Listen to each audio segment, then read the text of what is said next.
If you're feeling overwhelmed in work, and particularly in the field of regenerative development, it's probably a time and perspective thing more than pressure or stress or money or anything else.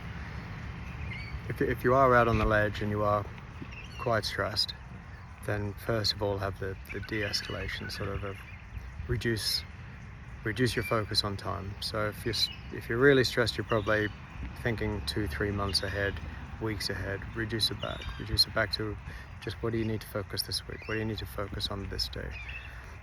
What do you need to focus on this morning, this hour?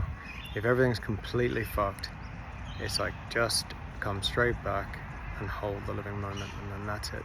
Let the whole world burn around you. It doesn't matter. The majority of the time it was all in your head anyway.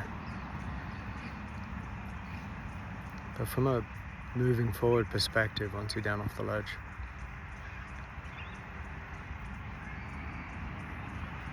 the way I think about time and the perspective of this work is, you can kind of think of it like a quadrant of time. So there's like short-term time or patience and long-term time and patience. So like, I'm short-term impatient, long-term patient. So I think in minutes and decades. So I'm always, every minute I'm on a project, thinking, moving. But I plan and set this stage for decades. This is just how it's going to be forever. I'm very long-term patient, as erratic as I may seem. You can be patient, long-term and short-term patient. That'll get you there over time as you're finding yourself. That's easy. But the worst one is patient, short-term patient, long-term impatient. So it's like, if you're a weeks and months person, like, you'll do a little bit of work during a week and you're patient enough to just do a bit every week, but you'll only do that for 12 months. You're not going to get anywhere. You're going to hurt yourself. You're going to get stressed over why this isn't happening and it's not for you and all the rest of it. And the other thing is the perspective of what the project is. No matter what you're working on, you are always your biggest project. You are always the project. You're the project in service to the actual outside world project you're working on, which is in service to the evolution of the rest of the world. It's always nested wholes of living beings in service. But if you are the project and there's no goal, there's no perfect version of you, you're just evolving towards the best version of yourself through conscious practice, through time. That's it. That's the goal, and that's how you should think about projects as well. They're only a path for you to find yourself in.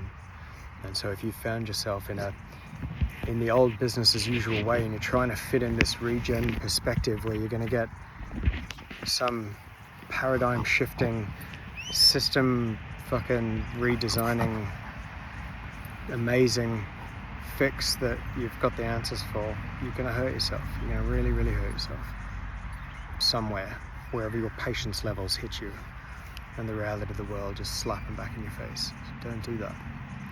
We're here to evolve in our own essence, not to be fixers of problems. That's not what we're here for. We evolve ourselves while we help other living beings evolve. That's the work. That's the path for the future. And when you understand that there is nothing better in the world you can do, all the fucking stupid ideas you've got in your head of what you should be doing or what the world should do, it's not real at all. Because the person next to you has the same shit, and they're probably different to you. 8 billion people, all knowing or not knowing in fear of what to or not do. Just flower in your own essence, contribute to walking that path through projects with other people in community as examples for the world to find a more conscious future. And that's the key. And every one of these projects also have a sort of thread. They have a pace. Every person you deal with has their pace.